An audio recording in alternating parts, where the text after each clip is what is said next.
अस्सलाम वालेकुम व रहमतुल्लाहि व बरकातुहू। मोअज़्ज़िज़ हाज़रीन इकराम, बुज़ुर्गान क़ौम और मिल्लत, मेरी इज़्ज़तदार माँ और बहनों, गयूर नौजवान साथियों, मंच पर बैठी हुई मेरी बहन नूरीन फातिमा, दिल्ली के मजलिस इत्तेहादुल मुस्लिमीन के सदर शुएब जामाई साहब, पार्टी के नेशनल स्पोक्सपर्सन आसिम वक़ार साहब, महताब चौहान साहब जो हमारे वेस्टर्न यूपी MIM के इंचार्ज है, मुदस्सिर साहब, सैयद मुदस्सिर रिजवी साहब, करीमी साहब, महमूद साहब, आरिफ सैफी साहब, रफत साहब, सना नबी साहिबा, सबीना बेगम साहिबा,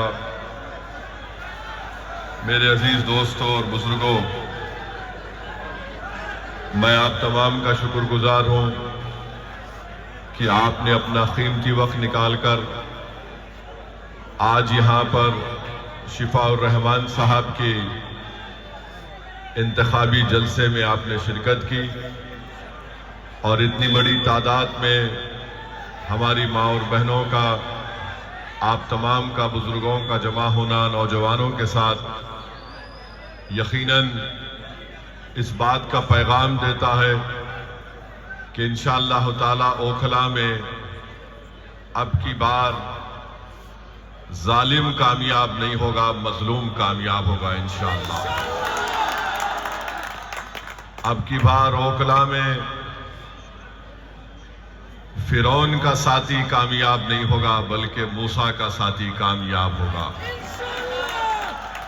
अब की बार ओखला से यजीद का परचम नहीं लहराया जाएगा, हुसैनी परचम लहराया जाएगा।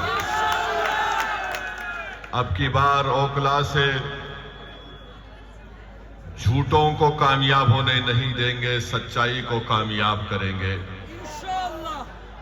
मेरे अजीज दोस्तों और बुजुर्गों, मैंने पहले भी कहा था और आज भी कह रहा हूं, मैं ये बात समझने से कासिर हूं कि दिल्ली प्रदेश का मुख्यमंत्री जेल को जाता है, उस पर भी तकरीबन उतने ही सीरियस IPC के चार्जेस लगते हैं, PMLA भी लगता है। मगर आखिर क्या वजह है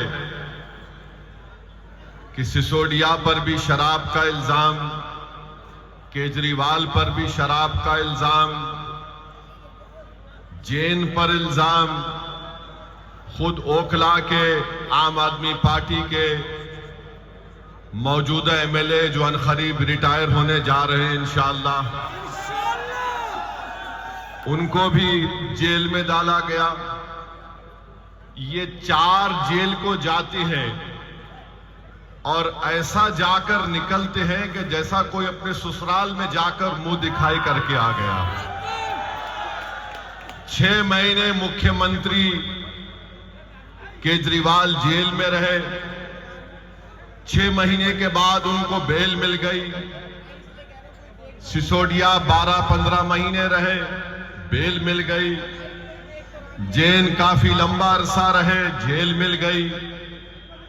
यहां के मौसूफ जेल को गए, वापिस आए, फिर गए, फिर वापिस आए।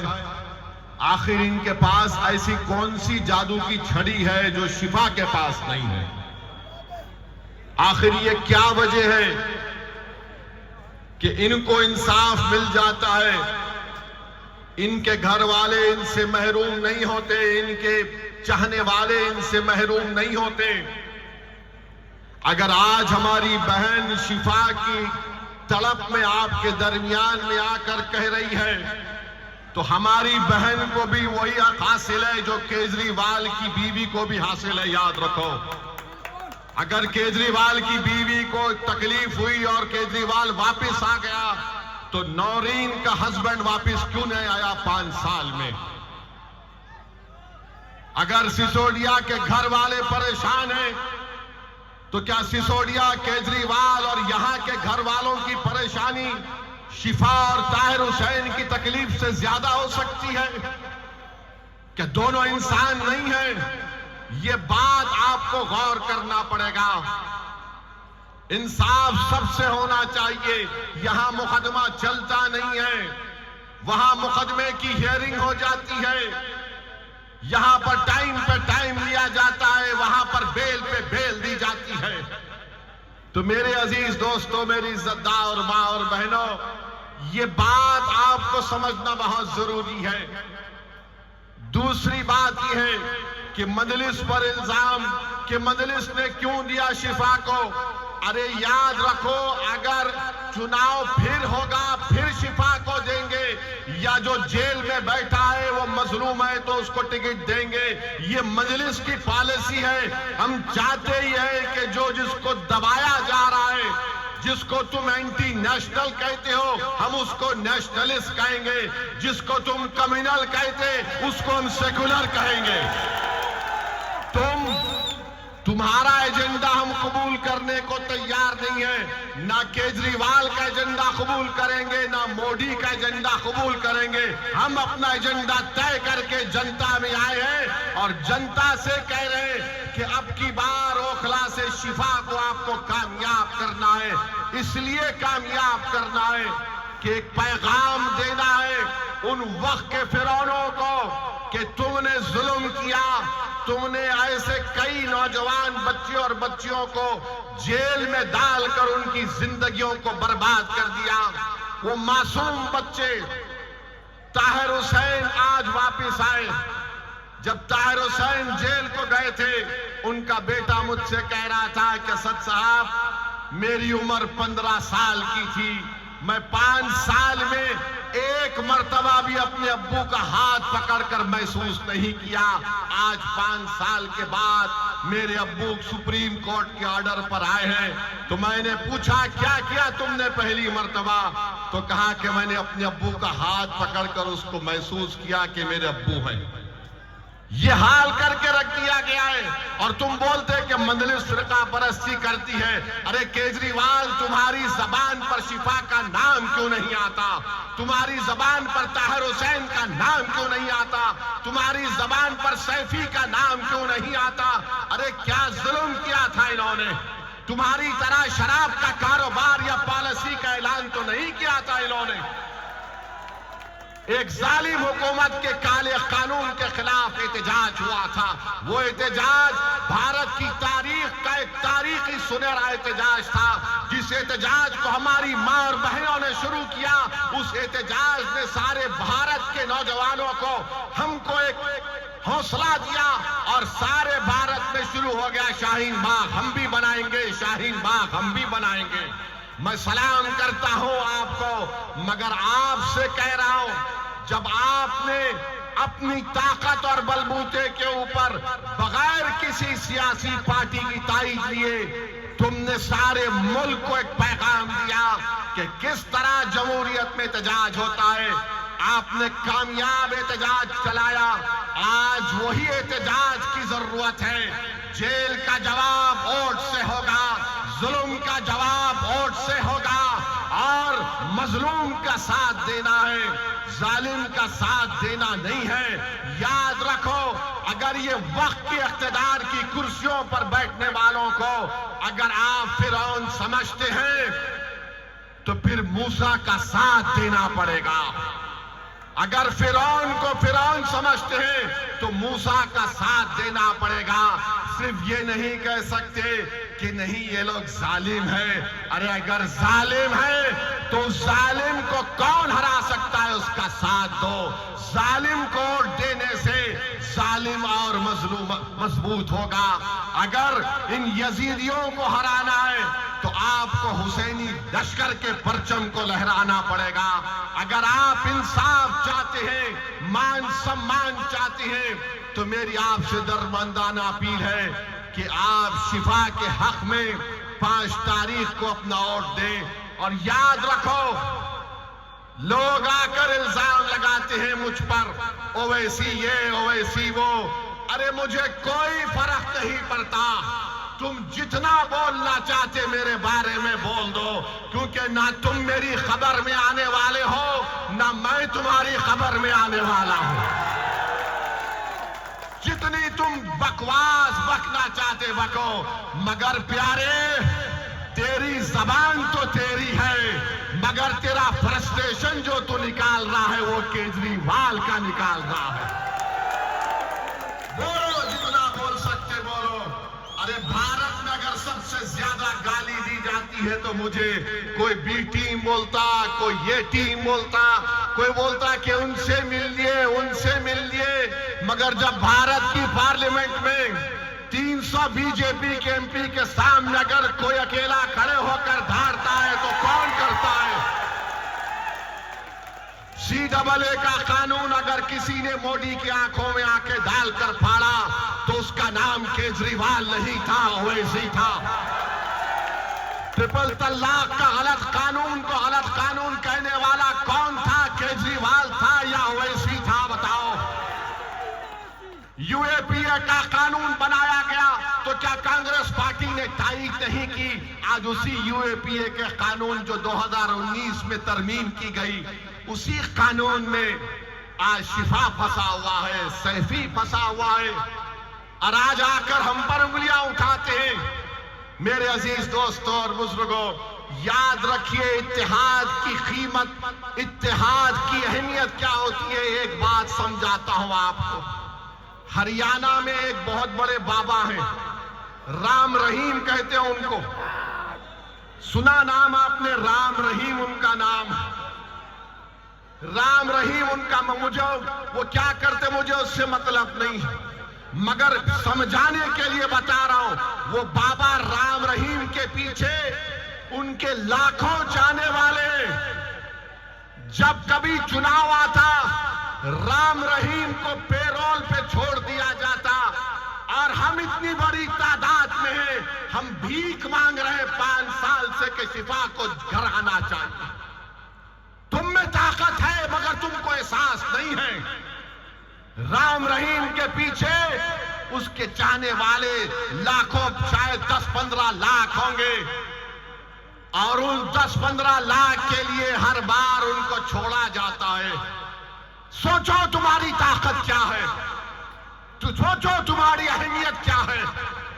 यही बात जब मैं कहता हूं तो कल से आप देखेंगे ओवैसी फिर से भड़काऊ भाषण दिया। मैं सच्चाई को बयान कर रहा हूं। आज अखबार में पढ़ा कि बाबा राम रहीम को पेरोल पे छोड़ दिया गया है। कोर्ट ने उनको सजा दी, शिफा को सजा नहीं दी, ताहिर को सजा नहीं दी, सैफी को सजा नहीं दी। वो सजा काट के भी पेरोल पे आ रहा है। ये बेचारा 5 साल के बाद इलेक्शन लड़ रहा है तो 4 दिन के लिए घर को आ रहा है। सोचो ओकला की आवाम, अगर तुम करवट नहीं बदलोगे, तुम अपने मिजाज में सोचने का तरीका नहीं बदलोगे, तो हर कोई आएगा और डराएगा बीजेपी, मोदी, केजरीवाल, अरे ओवैसी ये बोलकर चला जाएगा। हाँ, मैं आप और हम इस दुनिया से जाने वाले हैं, मगर अगर एक सजा याफ्ता मुजरिम है राम रहीम, उसको कई मर्तबा पेरोल मिल गई, शिफा को नहीं मिलती है मेरे भाई, शिफा को नहीं मिलती है। क्यों नहीं मिलती? क्योंकि कोई साथ देने वाला अगर होगा ना तो बराबर सब चीज होता है। याद रखो, जब तक तुम्हारे पास ताकत नहीं आएगी कोई तुमको पलट कर नहीं पूछने वाला। और ताकत का मतलब ये नहीं है कि ओवैसी को देखकर तुम नारे लगा दो। ताकत का ये मतलब नहीं है कि तुम मेरे साथ सेल्फी ले लो। ताकत का मतलब ये नहीं है कि तुम व्हाट्सएप पर मेरी तारीफ लिख दो। ताकत का ये मतलब नहीं है कि फेसबुक पर तो मेरी तकरीर सुनकर गोलक भाई ने क्या भाषण दिया। ताकत का ये मतलब है कि तुम मुत्तहिदा अपने वोट का इस्तेमाल करो और शिफा को एमएलए बनाओ। ये ताकत है, ये ताकत है। इस ताकत को पहचानो। सिर्फ जाकर कोई नेता मिला आपके साथ फोटो, बोले वाह वाह आपके साथ फोटो। ये ताकत नहीं है, ये गुलामी है। और आप देखेंगे अब चुनाव हो रहा है तो केजरीवाल ओखला की आवाम से कह रहा है वोट कट जाएंगे तो ऐसा हो जाएगा। मेरी एक सवाल का जवाब दो ओखला की जनता, हम वोटर हैं या हम शहरी हैं? हम वोटर हैं या सिटीजन हैं? हमको बताओ आप। अगर हम वोटर हैं तो फिर आप हमेशा इस्तेसाल आपका होगा। अगर आप सिटीजन हैं तो आपके राइट्स हैं, आपके हुकूक हैं। तो ये केजरीवाल और मोदी क्या कर दिए? ये सिर्फ वोटर है, ये सिटीजन नहीं है राइट्स के साथ। इनको डराओ, इनको वोट हासिल करो। असदुद्दीन ओवैसी यही कह रहा है कि तुम पहले सिटीजन विद राइट्स हो, उसके बाद वोटर हो तुम। कहां है तुम्हारा राइट? आज आकर यहां पर क्या कह रहे हैं केजरीवाल के लोग? बीजेपी जीत जाएगी, बीजेपी जीत जाएगी। तो ये ओखला में पानी आता है बराबर? क्या ओखला में सुबह में आपको एक आवाज नहीं आती कि पानी ले लो 25 रुपए, पानी ले लो 30 रुपए? ये सिटीजन विद राइट्स का मामला है। मैं चला हूं ओखला में पैदल कई मरतबा, हर जगह गंदगी है, सफाई नहीं होती। अरे केजरीवाल चला मेरे साथ, चला मेरे साथ चल, मैं तुझे दिखाता हूं ओखला में तुमने क्या किया। डिस्पेंसरी बनाई, अस्पताल बनाया, सफाई बनाई। चलो केजरीवाल ओखला में दिखाता हूं। पूरे दिल्ली का एक माउंट एवरेस्ट है कचरे का जो यहां पर लाकर फेंका जाता है। आज से 27 साल पहले हैदराबाद में हमारे कॉन्स्टिट्यूंसी में कचरा लाकर डालते थे। चंद्रबाबू नायडू की हुकूमत थी, बंद करो। एक दिन जाकर एहतजाज हुआ, बहुत खतरनाक एहतजाज हुआ, हम पर मुकदमा भी हुआ। कचरा डालना बंद हुआ और कचरा ऐसा बंद हुआ कि वहां पर एक गोल्फ क्लब खोल दिया गया। मेरे भाई, जब तक ताकत नहीं होगी आप सिर्फ नारे लगा लो। एक शायर को बुला के कलाम पढ़ा लो, वाह वाह जिंदाबाद, मगर ताकत क्या है तुम्हारे पास? सिटीजन विद राइट्स हमको हासिल करना है, वो मुझसे महरूम हो जा रहे हैं। और यहां के विधायक 10 साल से 10 साल से क्या किया आपने काम बताओ? मैंने ये किया। अरे तुमने क्या किया देखो, तुमने बर्बाद कर दिया ओखला को। तुम मामूली पीने का पानी नहीं इंतजाम कर सके तो केजरीवाल बोलता है भाई यमुना से जहर आ रहा है। अरे केजरीवाल तू वो पानी पी के बीमार पड़ा क्या? ओखला में पानी इसलिए नहीं आया क्योंकि उसमें जहर है। क्या बात है, कितना बड़ा झूठा है ये। भारत में अगर झूठों का कंपटीशन होगा तो लिख कर दूंगा 2 लोग जरूर फाइनल में आएंगे, एक मोदी जी और एक मफलर छोटा रिचार्ज। दोनों में रुक जाइए बैठ जाइए, दोनों में जबरदस्त कंपटीशन होगा। मेरे अजीज दोस्तों और बुजुर्गों, एक और मिसाल आपको देता हूं। 2021 में एक बच्चे को कत्ल कर दिया गया था, मैंने उसकी मजम्मत की। ये आम आदमी पार्टी के लोग बोले क्या हम नारा नहीं लगा सकते? फिर दिल्ली का फसाद हुआ, ये केजरीवाल बोला मेरे पास लॉ एंड ऑर्डर नहीं है। जो 5 तारीख को डालने जा रहे, याद रखो तबलीगी जमात पर लिखकर कंप्लेन देने वाला केजरीवाल है। तबलीगी जमात पर लिखकर एफआईआर दर्ज कराने वाले का नाम केजरीवाल है। जब कोविड की लिस्ट आती थी तो दिल्ली के सब इलाकों की लिस्ट आती थी, इतने पॉजिटिव नेगेटिव, इतने हॉस्पिटलाइज, उसके नीचे होता था मरकज की लिस्ट। ये जुल्म शुरू किया इस शख्स ने और पूरे देश में मुसलमानों के खिलाफ एक नफरत का माहौल पैदा कर दिया गया। तो जब 5 तारीख को जाएंगे और डालने के लिए, इस बात को आपको जहन नशीन करना है। अरे केजरीवाल, जब उन बच्चों को लिटाकर दिल्ली की पुलिस मार रही थी कि जाओ गाओ जनगण मन, उसमें से एक बच्चा मर गया। चल केजरीवाल, तुम नाम लेके बताओ उन 3 बच्चों का नाम क्या है, बताओ उनका नाम क्या है। नाम भी नहीं ले पाएंगे। ये एक ही बोलेंगे, आप खामोश बैठे रहो, आप कुछ मत करो, आप बीजेपी को हराओ। अरे बीजेपी को हम 50 साल से हरा रहे हैं, जनसंघ फिरका परस्ती को हम हरा रहे हैं। तुमने क्या किया? बस हमारा वोट लिया और उसके बाद हमको भुला दिया। मेरी आपसे अपील है कि 5 तारीख के दिन मुत्तहिदा अपने वोट का इस्तेमाल करिए। और अभी मुझे बताया गया कि समाजवादी पार्टी के लोग भी आ रहे हैं। कभी आईने में अपना चेहरा देखो समाजवादी पार्टी के नेताओं। तुम्हारा अखिलेश, तुम्हारा भैया, जो तुम उसकी गुलामी कर रहे हो, तुम्हारा मुकद्दर सिर्फ दरी बिछाना है, दरी बिछाना है भैया के लिए। ओवैसी कह रहा है कि अब किसी के लिए दरी नहीं बिछाएंगे, बिछाएंगे तो अपने लिए और शिफा के लिए। ये वो अखिलेश है। जब मुख्यमंत्री था तो मुजफ्फरनगर का कांड हुआ था। आजादी के बाद 50,000 लोग बेघर हो गए, 40 से ज्यादा महिलाओं की अस्मत रेजी की गई थी। कहां गया था तुम्हारा सेकुलरिज्म? आजम खान को सजा हो गई, अखिलेश पे एक मुकदमा नहीं होता है, एक मुकदमा अखिलेश पे नहीं होता है। इतने बड़े काम अखिलेश ने किए, मगर मोदी जी उसको ही चाय पिला रहे, आजम को जहर दे दिया गया। बोलो समाजवादी पार्टी के लोगों, याद रखो अकला की जनता, ये लड़ाई आपकी सियासी आवाज की है, ये मेरी लड़ाई नहीं है।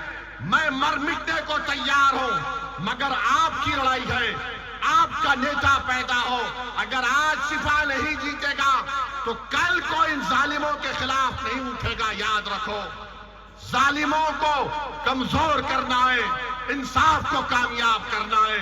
तो मेरी आपसे दरमंदाना अपील है कि 5 तारीख के दिन आप तमाम लोग अपने घर वालों के साथ निकलकर अपने वोट का इस्तेमाल करेंगे ना?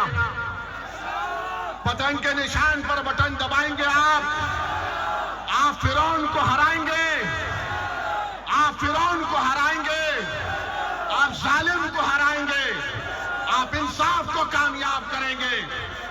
तो लगाइए मेरे साथ नारा, नारे तकबीर, नारे तकबीर। अस्सलाम वालेकुम व रहमतुल्लाहि व बरकातहू। कल से आपका हीरो शफाउर रहमान आपके बीच में रहेंगे 5 दिन।